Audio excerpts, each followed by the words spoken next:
இறையேசுவில் பிரியமான சகோதர சகோதரிகளே, நமது ஆண்டவர் இயேசு கிறிஸ்துவனுடைய திருப்பெயரால் உங்களுக்கும் உங்கள் குடும்பத்தில் இருக்கிற அனைவருக்கும் அன்பும் சமாதானமும் மகிழ்ச்சியும் உண்டாவதாக. அன்புமிக்கவர்களே, அக்டோபர் மாதம் 20ஆம் தேதி உலகெங்கும் இருக்கிற இந்தியர்கள் தீப ஒளி திருவிழாவை கொண்டாடி கொண்டிருக்கிறார்கள்.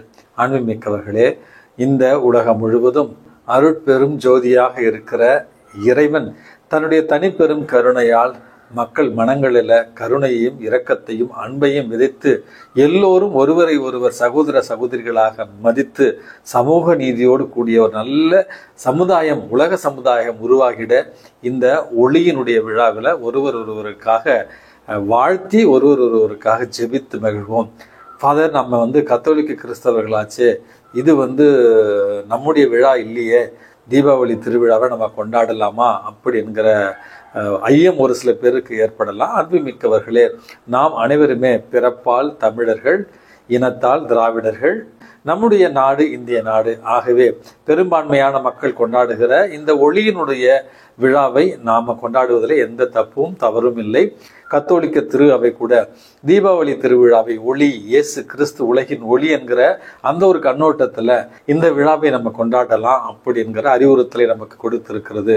அன்புமிக்கவர்களே, இந்த அக்டோபர் மாதம் 20ஆம் தேதி தாயாம் திரு அவை சிலுவையினுடைய புனித பவுல் என்பவருடைய நினைவு நாளை கொண்டாடுகிறது. இந்த புனிதரானவர் பிறந்தது கத்தோலிக்க திரு அவையில 17ஆவது நூற்றாண்டுல. இவர் பிறந்தது இத்தாலி தேசத்துல பீட்மவுண்ட் என்று சொல்லப்படுகிற தூரின் நகரத்து அருகில் இருக்கிற அந்த ஒரு பகுதி.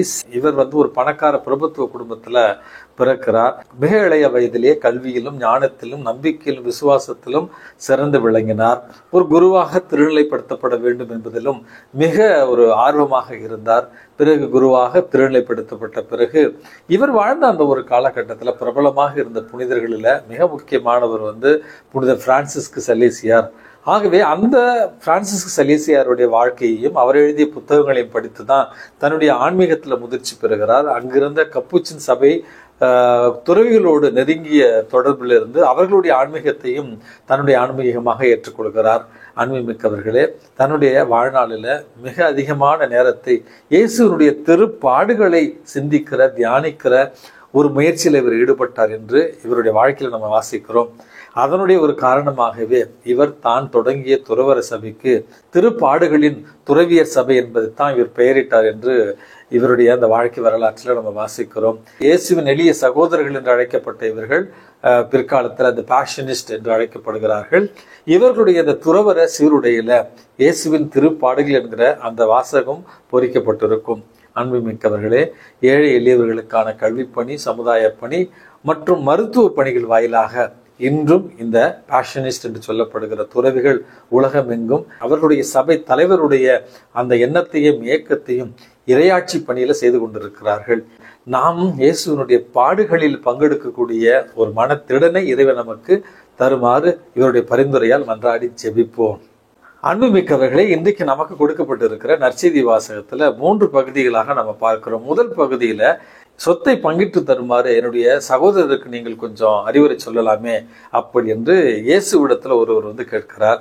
உங்களுக்கு பாகத்தை பிரிப்பதற்கு, சொத்தை பிரிப்பதற்கு என்னை அமர்த்தியது யார் அப்படி என்கிற ஒரு கேள்வியோடு நம்முடைய அன்றாட வாழ்க்கைக்கு, நிறைவான ஒரு வாழ்விற்கு, நிலையான ஒரு வாழ்விற்கு தெளிவான ஒரு விளக்கத்தை நமது ஆண்டவர் இயேசு கிறிஸ்து தருகிறார். எவ்வகை பேராசைக்கும் இடம் கொடாதவாறு எச்சரிக்கையாக இருங்கள். மிகுதியான உடைமைகளை கொண்டிருப்பதால் ஒருவருக்கு வாழ்வு வந்து விடாது என்கிற நேரடியான ஒரு அறிவுரை இறைவன் நமக்கு சொல்லுகிறார். அதற்கு பிறகு வருகிற பகுதியில செல்வன் ஒருவனை பற்றின ஒரு செய்தி.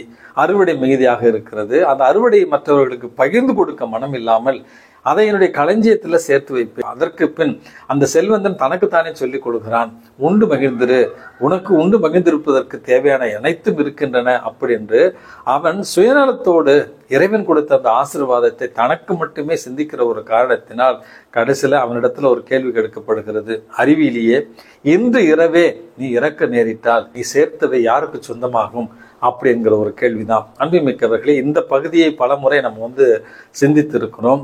செல்வம், செல்வத்தை பற்றின புரிதல்களை ஏற்கனவே நான் சொல்லி இருக்கிறேன். செல்வம் இறைவனுடைய ஆசீர்வாதம். உழைத்து நாம் சேர்த்து வைக்கிற செல்வம் நமக்கு ஆபத்தானதா அல்லது இறைவனுடைய தண்டனைக்குரியதா என்கிற கேள்விகளுக்கெல்லாம் ஏற்கனவே பதில் சொல்லி இருக்கிறேன். செல்வம் இறைவனுடைய ஆசீர்வாதம் தான் உழைத்து சம்பாதித்தவை இறைவனுடைய மிகப்பெரிய ஒரு ஆசீர்வாதத்தினுடைய அறிகுறிகள் என்று சொல்லி இருக்கிறேன். எப்பொழுது அந்த செல்வத்தை இறைவனுக்கு இணையாக அந்த செல்வம் நமக்கு மீட்பை தரும் என்று நினைக்கின்றோமோ அப்பொழுதுதான் அது பாவமாக மாறுகிறது, அது நமக்கு ஆபத்தாக மாறுகிறது, தீங்காக மாறுகிறது என்று சொல்லியிருந்தேன்.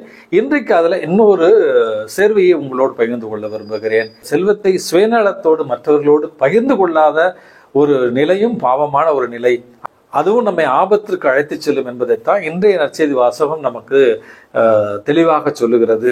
சமீபத்தில் பிரேசில் நாட்டில் ஒரு மிகப்பெரிய பணக்காரர் ஒருவர் இறந்திருக்கிறார்.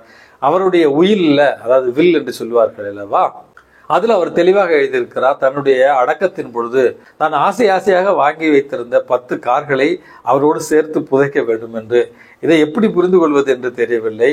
மற்றும் ஒரு செய்தியை இந்தியாவில் நம்ம வாசித்தோம். 2-3 மாதங்களுக்கு முன்பாக ஒரு மிகப்பெரிய ஒரு பணக்காரர் தன்னுடைய இறப்பிற்கு பிறகு தன்னுடைய சொத்து எல்லாமே இந்தியாவில் இருக்கிற ஒரு மிகப்பெரிய ஒரு கோயிலுக்கு சொந்தமாக வேண்டும், என் பிள்ளைகளுக்கு 1 ரூபா கூட போகக்கூடாது, காரணம் என்னுடைய கடைசி காலத்துல என் பிள்ளைங்க என்னை கவனிச்சுக்கல, அதனால நான் உழைச்சி சம்பாதிச்ச சொத்து என் பிள்ளைங்களுக்கு போகவே கூடாது, கோயிலுக்கு எழுதி வச்சுட்டு சாகுறேன் அப்படின்னு சொல்லிட்டு ஒரு பணக்காரர் தன்னுடைய சொத்து முழுவதையும் ஆந்திராவில் இருக்கிற ஒரு ஆலயத்திற்காக அவர் டொனேஷனாக தானமாக கொடுத்திருக்கிறார். இது ஒரு செய்தி. மற்றும் ஒரு செய்தியாக இன்னொரு பணக்காரர் தன்னுடைய இறப்புல தன்னுடைய சொத்தை முழுவதும் பிரித்து தன்னுடைய கம்பெனியில வேலை செய்த ஒவ்வொருவருக்கும் சமமாக பிரித்து கொடுக்க வேண்டும், அவர்களுடைய வைப்பு நிதியாக பிக்சட் டெபாசிட்ல அதை போட்டு அவர்களுடைய குடும்பத்தில் இருக்கிற பிள்ளைகள் கல்விக்காக இதை பயன்படுத்த வேண்டும் என்று மற்றொரு பணக்காரர் சொல்லியிருக்கிறார். செல்வம் ஒண்ணுதாங்க, எல்லாமே கஷ்டப்பட்டு உழைச்சி சம்பாரிச்சது தான். இதை எப்படி 3 பேர் 3 விதமாக பார்க்கிறார்கள் என்பதற்காகத்தான் இந்த 3 நிகழ்ச்சிகளை நான் உங்களுக்கு சொல்லி இருக்கிறேன். மறுபடியும் இறுதியாக இறைவன் சொல்லுகிற அழகான செய்தி என்பது செல்வம் என்பது இறை ஆசீர்வாதம். அதை நம்முடைய சுயநலத்திற்காக மற்றவர்களோடு பகிர்ந்து கொள்ளாத ஒரு நிலை பாவமான ஒரு நிலை. செல்வம் என்பது ஆசீர்வாதம். அந்த செல்வம் நமக்கு நிலை வாழ்வை தரும் என்று செல்வத்தின் மீது நம்பிக்கை கொண்டு இறைவனை நம்பாமல் இருப்பது மற்றும் ஒரு பாவம் என்பதை புரிந்து கொண்டு செல்வம் நமக்கு இருந்தால் இறைவனுக்கு நன்றி சொல்லுங்கள், அந்த செல்வத்தை பிறரோடு பகிர்ந்து கொள்வதற்கு முயற்சி செய்யுங்கள். அந்த செல்வம் அழிவுக்குரியது, அழியாத ஒரு நிலையான ஒரு செல்வம் என்பது விண்ணக வாழ்வு. அதற்காக இந்த மண்ணுலகில் நான் உழைப்பேன் என்கிற மன உறுதியோடு அன்றாடம் விண்ணக செல்வத்திற்காக உழைத்திட இறைவன் உங்களையும் என்னையும் தூண்டுவாராக. எல்லாம் வல்ல இறைவன் தந்தை, மகன், தூய ஆவி உங்களையும் உங்கள் குடும்பத்தில் இருக்கிற அனைவரையும் நிறைவாக ஆசீர்வதித்து பாதுகாத்து வழி நடத்துவாராக. ஆமேன்.